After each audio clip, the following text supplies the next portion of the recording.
Get it has one more interesting feature. This feature allows us to register a dependency which is dependent upon some other dependencies.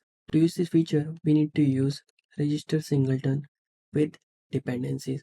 Inside this method, we need to pass a non-asynchronous closure, right? Also, to the depends on property, we need to pass an array. Inside this array, we are going to mention all the dependencies on which our class is going to be dependent. So here I'm going to pass b. Let me create a class, and also here we are going to register singleton async. Also, there's one more thing which I want to mention here. All the dependencies which you are going to pass on to the depends on array needs to be a asynchronous singleton.